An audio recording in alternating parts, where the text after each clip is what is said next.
Ayan. Magandang araw mga bata. Magandang araw, teacher. Ayan, kumusta po kayo? Okay lang ba kayo? Apo, Okay lang. Ayan, mabuti. Bago tayo magsimula sa ating aralin, magdadasal muna si teacher. Tayo po muna tayo at mag-pray tayo. Tayo po. Mag-pray si teacher. Ayan, yuko po tayo at Panginoon, maraming salamat po sa ibinigay ninyong pagkakataon upang kami ay matuto. Bigyan mo po sana kami ng bukas na isip at damdamin. Amen. Ayan, pwede na po tayong umupo. Ayan. Check naman po natin yung attendance natin. Meron po bang wala sa klase niyo ngayon? Meron po ba? May absent po? wala po. Ay, wala.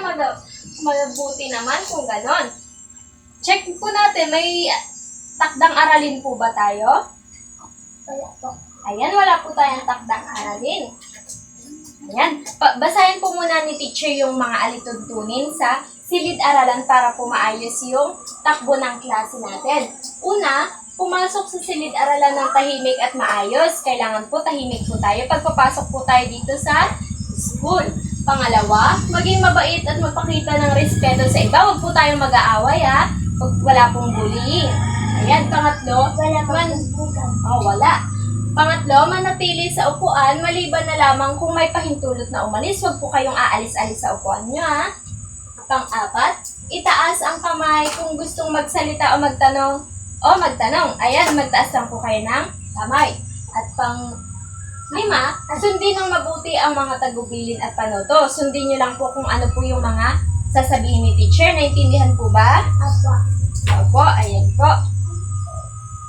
Ayan, tara na muna po at sumayaw bago tayo magsimula sa aralin po natin. Ayan, sayaw po muna tayo. Tumayo po muna tayo magsayaw.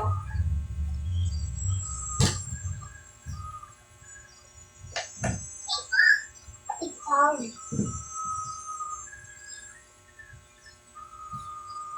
Banana.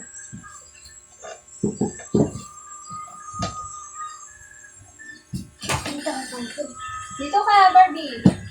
Sige na, Barbie. Huwag mo kulit. Ayan. Sayaw po tayo.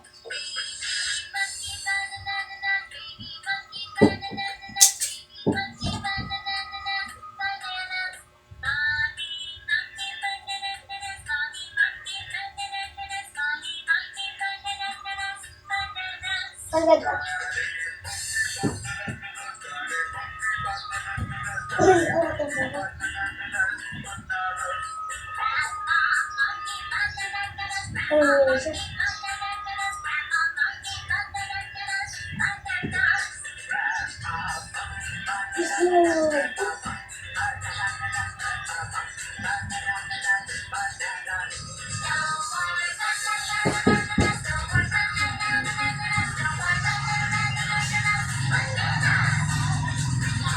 Ay, hindi pa dala.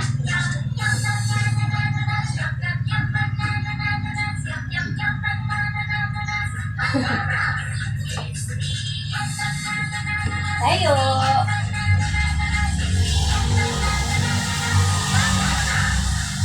Ayan. At dahil magagaling po tayong sumayaw, mayroon po tayong premyo. Ayan. Ibalik niyo po kay teacher yung paglagyan ha. Diyan na muna sa inyo yan, premyo nyo. Ayan. Pero habang kumakain po tayo, ay makinig po tayo sa aralin po natin. Ayan.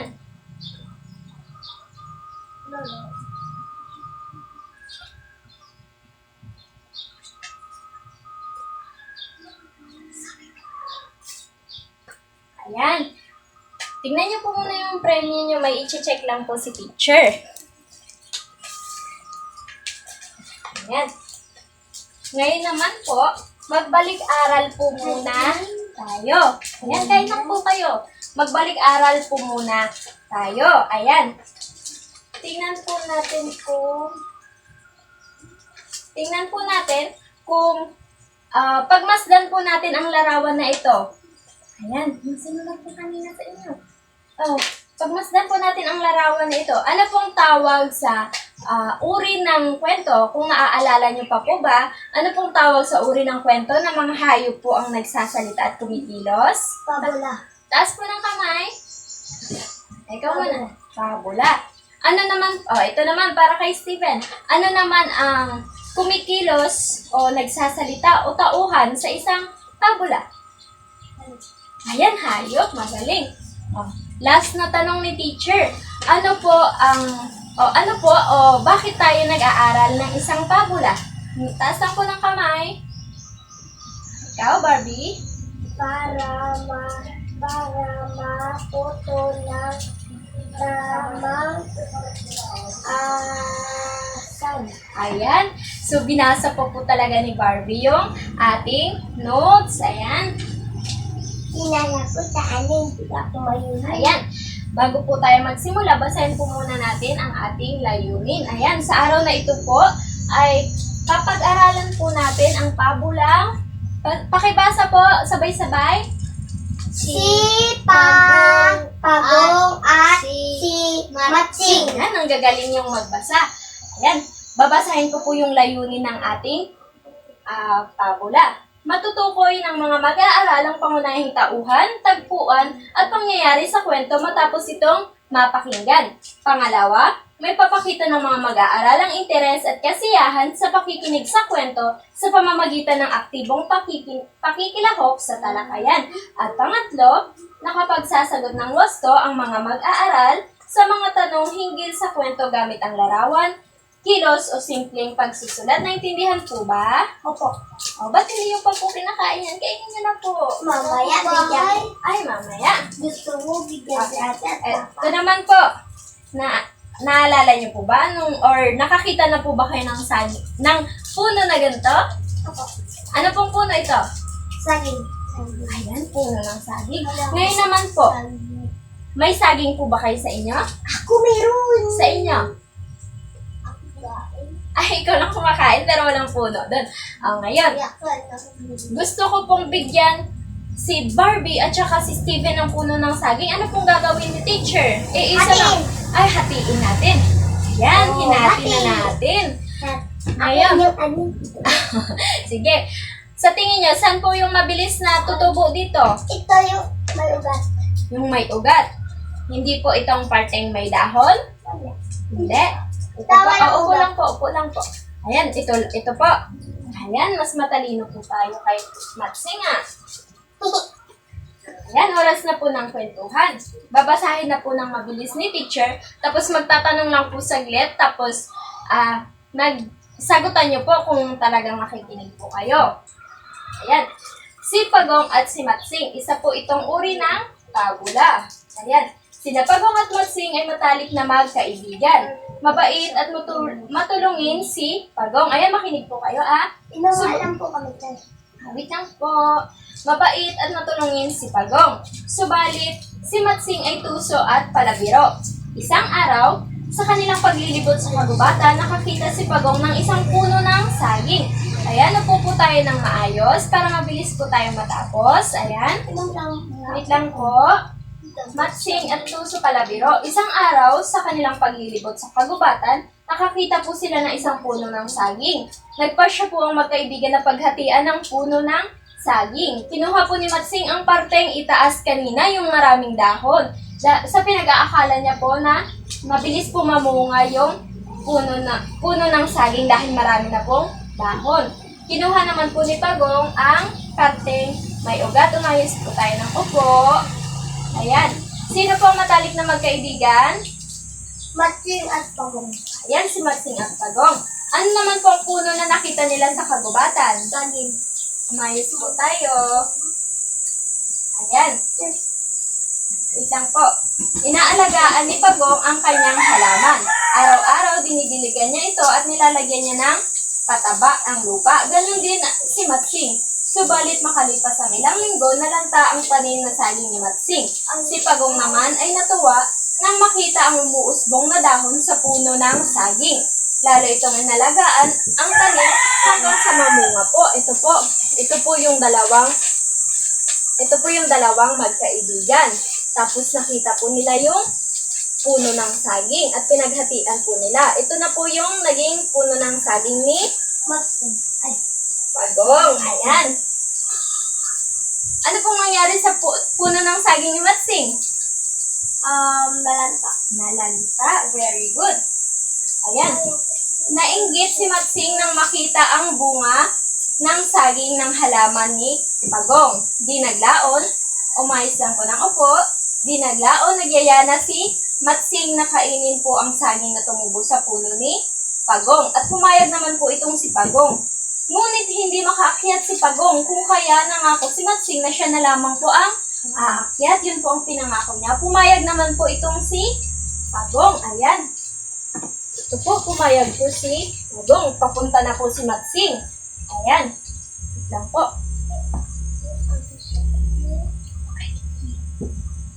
Ano po yung ipinangako ni Matsing kay Pagong? Ano pong ilalaglag ni Matsing kay Pagong? Saging. Ayan, pinangako niya po na lalaglagan niya na lang po ng saging si Pagong kasi hindi po makakit si Pagong. Ayan. Subalit nang makarating na si Matsing sa taas ng puno ay kinain niya na lahat ng bunga ng puno. Wala po itong tinira para kay Pagong at nanatili sa taas ng puno ng Matsing si Pagong at nakatulog na po siya sa pagkabusog. So galit na galit po itong si Pagong kaya ginawa niya po ay nilagyan niya ng tinik yung ilalim ng puno. Ayan. Nilagyan niya po ng tinik. Ayan. Ano po ulit ang nilagay sa ilalim ng puno? Tinik. Ayan. Ngunit tumangging tumulong si Pagong at iniwan na lamang doon si Matsing. Makalipas ang sandali, nagsimulang bumuhos ang malakas na ulan. Ayan, walang nagawa si Matsing kundi bumaba sa puno ng saging. Nasaktan ito sa mga tinik na nakatusok sa puno ng saging sa kanyang pagbaba. Kaya nangako siya, nagagantihan niya daw po si Pagong. Ayan. Ano pong nangyari? Bakit napilitan po si Matsing bumaba kahit may tinik? Ano pong bumuhos? Ulan. Malakas na ulan. Ayan, tama po tayo. Kinabukasan po, kahit mahapdi pa rin po ang sugat ni Matsing, ay hinanap niya po si Pagong. Nakita niya itong naglalakad sa kakahuyan. Kinuha po ni Matsing si Pagong at takot na takot po itong si Pagong. Nagtanong si Pagong kung ano ang gagawin nito sa kanya. Sabi naman po ni Matsing, tatadtarin siya nito ng pinong-pino. Nag-isip ng paraan si Pagong para maisahan ang tusang si Matsing. Kaya ang sabi niya ay kapag tinadtad daw po siya ay dadami siya at susugurin siya ng mga ito at kakainin. Ayan. Sa tingin niyo po ba, totoo po yun na kapag tinadtad dadami? Hindi. Very good kayo dyan Ayan. Nag-isip ng malalim si Matsing. Ayan. At naisip nito na sunugin na lamang daw. Nasunugin na lang. Ano po ulit? Ay, makinig po ulit tayo. Nasunugin na lang daw po si Pagong. Ngunit nangatwiran na naman si Pagong na hindi naman tinatablahan daw yung bahay niya. Kasi makapal daw po at matibay. Kaya muling nag-isip si Matsing hanggang sa maisipan niyang pumunta sa dalampasigan at doon na lamang po itapon si Pagong. So, lihim po na natuwa si Pagong. Nagpanggap itong takot sa dalampasigan. At tuwang-tuwa po si Matsing sa pag-aakalang magagantihan na niya si Pagong. Todo lakas niyang itinapon sa dalampasigan. Ito lang po. Todo lakas niya pong itinapon sa dalampasigan si Pagong. Nagulat ito nang makitang marunong po palang lumangoy si Pagong. Ayan. Kayo po ba marunong po kayong lumangoy? Aba. Ayan, magaling. Sana all. Ang bilis-bilis ng Ang bilis-bilis ng pagkilos ni Pagong sa tubig. Kung mabagal ito sa lupa ay parang ang gaan ng katawan nito sa tubig. At naghalakhak si Pagong nang sabihin kay Matsing na naisahan din kita, Matsing, dahil gustong-gusto kong lumangoy sa dalampasigan. Malungkot po na umuwi si Matsing. Naisip niya na napakasakit pala na maisahan ng isang kaibigan. May kaibigan ka ba, Barbie? Aba. May kaibigan ka ba, Steven? Yes? Ang magkaibigan ba kayong dalawa? Opo, pati ito pa yung isa. Ayun, very good. Tatlo ka dito. Dapat hindi po kayo nag-aaway, parang ganito kay Pagong at kay Matsing ha. Naramdaman niya kung paano masaktan kapag naloloko ng isang kaibigan. Mula noon, nagbago si Matsing. Hindi na sila muling nagkita ni Pagong. Ayan. Ano po ulit yung mga banta na sinabi ni Matsing kay Pagong? Yung una po, Hati. hahatiin, tatadtarin niya daw po. Totoo po ba yun? Hindi. Na pag tinadtad dadami. Hindi po. Ayan, hindi po. Pangalawa po, Susunogin. ayan, susunugin niya daw po at hindi daw po tinatablahan yung bahay. Totoo ba yun, Steven, na kapag sinunog yung Pagong, hindi tatablahan? Hindi po. Hindi, very good. Ano yung pang-last? Yung panghuli? Itapon niya daw po sa lalampasigan. Totoo po kaya yon? Yes. Yes. Totoo po na marunong Lumangoy. lumangoy si Pagong. Pagong. Ayan po. Ito po yung aral. Huwag gamitin ng dunong o talino upang makalamang sa kapwa. Ang iyong masisamang gawi ay babalik din sa iyo kaya't huwag gagawa ng mga bagay na ikakapahamak ng iba. Kahit gaan tayo kagaling, ay darating ang panahon na kakailanganin din natin ang tulong ng iba. Tandaan, tuso man si Matsing ay napaglalanganan din. Ayan. Kaya wag po tayong, wag mo pong aawayin si Steven kasi darating po yung araw na kakailanganin mo si Steven. Ganun din si Steven. Wag mo pong aawayin si Barbie. Ganun po yun ha. Ngayon naman po, magkakaroon po tayo ng pangkatang aktibidad. Hahatiin ko po kayo. Ito po, sino pong gusto mag-group 1? Ikaw sa group 1, ikaw sa group 2. Group 1, siya po yung una dito at sasagutin yung tanong ni teacher. Ayan. Ito, group 1. Ayan. Yung tanong po ni teacher, kung ikaw po si Matsing at si Steven si Pagong, ayan, mabagal kumilos. Uubusin mo po ba yung saging sa taas ng puno at hindi mo bibigyan si Steven o si Pagong? Bakit po? Uubusin mo ba? Hindi po. Bibigyan ko po siya. Ayan, Kahit bibigyan. ilan po, kung anong gusto niya. Ayan, ang bait naman po ni Barbie. Bigyan po natin si Barbie ng butterfly clap. Tayo po tayo, butterfly clap. Tayo. 1, 2, 3. 1, 2, 3. Butterfly! Ayan, alam niyo po pala yun. Hindi ko na tinuro sa inyo ha. Next naman po, group 2. Group 2. Tapos anak, dito ko nadaan. Ay, ang bait naman po. Kung ikaw naman si Matsing, ikaw yung marunong umakyat, tapos siya si Pagong. Ayan, bibigyan mo ba siya ng saging? Hindi mo siya bibigyan ng saging? Bibigyan ko. Bibigyan ka daw niya. Ikaw, uubusin mo ba yung saging? Hindi. Hindi daw pala. Nagkamali lang siya. Hindi niya daw po uubusin yung saging. Bibigyan mo ba siya? Yes. Friend kayo? Ayan, friend sila. Very good. Bigyan naman po natin ng fireworks clap si Steven. Yung fireworks lang, Alam niyo yung fireworks clap? Parang puputok sa O, diba sa langit yan? O, tayo kayo. Yung yung nandito kami, tapos may pumuputok. O, sige. 1, 1, 2, 2, 3. Ayan, ang galing ha. Ang dami ng fireworks mo ah. Ayan. Akit. Next po, ngayon naman po, at natapos na yung pangkatang aktibidad, malapit na tayo matapos. Bibigyan ko na po kayo ng individual na aktibidad. Ayan po. May mga katanungan po dito na kailangan sagutin. Tapos kapag sinabi ko po na ipasa na po ang papel, ay ipapasa nyo na po kay teacher. Intindihan po? Opo. Ayan. Tama po ba? Ayan. Kunwari, nagsasagot na kayo. Galingan nyo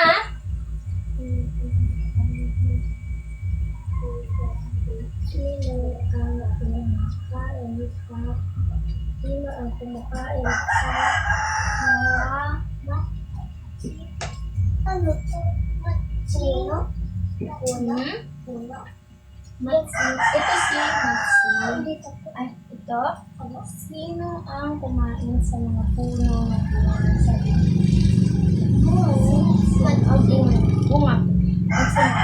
Tapos na, sabihin mo. Opo. Ay, ganyan. Hindi, Ayan, tapos na po ba kayo, mga bata? Hindi po. Ay, hindi pa. Akala ko tapos na.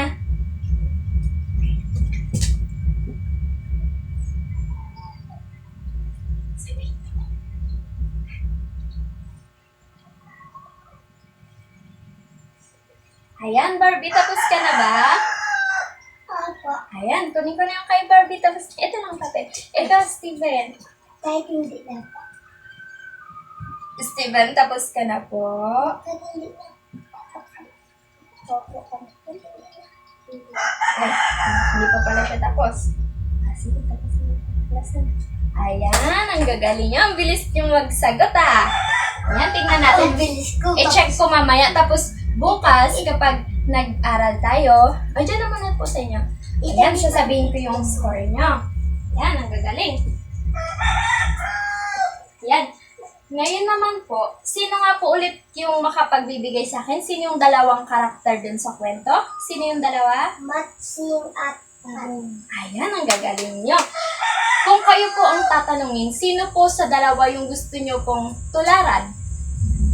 Sino po yung gusto nyong maging, kunwari, ako gusto kong maging si Matsing kasi gusto kong lokohin yung mga tao, ganun. Pero mali po yun, ha? Ikaw, Barbie, sinong gusto mong tularan doon? Si Pagong na manloloko? Ay, si Pagong na matalino o si Matsing na manloloko? Ikaw? si Pagong. Pagong, bakit po si Pagong? Dahil matalino. Ayan. Ikaw, Steven, gusto... Gagayahan ko din po siya. Ayan, upo ka muna. Ang galing ni Barbie. Ikaw, Steven, gusto mo bang gayahin si Matsing? Gusto mo manloko ng tao? Ay, hindi. Very good. Sino gusto mo gayahin? Ako. Bakit si Pagong? Dahil matalino. Ayan, dahil matalino. Tama po tayo. Ayan, tama po. Ayan. Upo na po tayo, upo tayo. Nasubukan niyo na po ba ang maloko ng isang kaibigan? Ikaw, Steven, nasubukan mo na bang maloko ni Barbie? Niloko ka na ni Barbie? Ay, hindi pa. Very good yun, Barbie, ah. Ikaw, Barbie, nasubukan mo na bang niloko ni Steven? Ayan, very good din pala si Steven. Huwag na huwag niyo pong gagawin yun. Kunwari po, si teacher, kaibigan niyo si teacher. Tapos, niloko po kayo ni teacher. Ano pong mararamdaman nyo? Masaya po ba kayo? Malungkot. Oh, yan, malungkot. Ikaw? Uy, malungkot. Malungkot po kayo. Parang naiyak. Parang naiyak. Ayan, masakit po talagang maloko. Kaya wag na wag po tayong manluloko. Wag na wag pong gagayahin si Matsing. Matsing. Wali si Steven, mabait, tas ako maawa, inamin ko siya. Dapat mali yun. Oh, mali yun. Kasi babalik din yung pang-aaway mo sa kanya. Ayan. Last na po, makakaroon po tayo ng pagsusulit. May babasahin lang po ako sa inyo, tapos ilalagay nyo po dito yung mga sagot ninyo. Naintindihan po ba? 2 beses lang po uulitin ni teacher yung tanong. Naintindihan po? So, babasahin na po ni teacher ng mabilisan. Basahin at unawain ang mga katanungan, piliin at bilugan ang titik ng tamang sagot. Pero dahil nagbigay po ako ng papel, sulat nyo na lang po yung titik ng tamang sagot. Una, ano ang puno na nabanggit sa pabulang si Pagong at si Matsing? A. Saging. B. Mangga. C. Papaya. Ulitin ko. Ano po ang puno na nabanggit sa pabulang si Pagong at si Matsing? A. Saging. B. Mangga. C. Papaya. Number 2. Sino ang matalik na magkaibigan? A. Cyrus at Sulana. B. Eva at Adan. C. Pagong at Matsing. Ulitin ko. Sino ang matalik na magkaibigan? A. Cyrus at Sulana. B. Eva at Adan. Or letter C. Pagong at si Matsing. Ayan. So, number 3, ano po ulit ang parte ng puno ng saging ang natira kay Pagong? A. Ibabang bahagi. B. Parteng itaas. O letter C. Gitnang bahagi. Ulitin ni teacher. Anong parte ng puno ng saging ang natira kay Pagong? A. Ibabang bahagi. B. Parteng itaas. C. Gitnang bahagi. Number 4, anong parte ng puno ang namumunga? O ang namunga? A. Ibabang bahagi. B. Parteng itaas. C. Gitnang bahagi. Anong parte ng puno ang namunga? A. Ibabang bahagi. B. Parteng itaas. C. Gitnang bahagi. Number 5, sino ang dalawang karakter ang traidor o masama sa kaibigan? C. Sino sa dalawang karakter ang traidor o masama sa kaibigan? A. Pagong, B. Cyrus, C. Matsing. A. Pagong, C. B. Cyrus, C. Matsing. Tapos na po ba tayo? Apa. Ayan, ang gagaling naman ng mga bata ito. Nagkamali lang ako sa 3. Ayan, nilabas niyo po yung notebook niyo at yung mga notebook niyo po at kopyahin niyo po ang takdang aralin. Ayan, iguhit sa inyong kwaderno ang dalawang pangunahing tauhan sa pabula, si Pagong at si Matsing. Ayan po. Kopyahin niyo po muna. Lahat ito. Opo. Ayan. Gamitin ang malinis na papel at kulayan ang inyong mga ginuhit. Pagkatapos, isulat sa ilalim ang tatlong ito. Isang magandang ugali ni Pagong, isang hindi magandang ugali ni Matsing, at pangatlo, aral na natutunan at ipasa po ito bukas. Ayan po, mga bata. Magsitayo po muna tayo. Sitayo na po tayo. Hindi ko pa natapos. Ayan. Paalam mga bata, mag-ingat po tayo sa pag-uwi. Hintayin niyo po yung mga magulang niyo kung susunduin kayo bago kayo lumabas sa kalsada po, Ayan, at dahil ang gagaling po ninyo, ito po ang inyong mga premyo. Gagamitin po yan sa libro. Ilalagay niyo po yan sa libro. Ayan, ang gagaling niyo.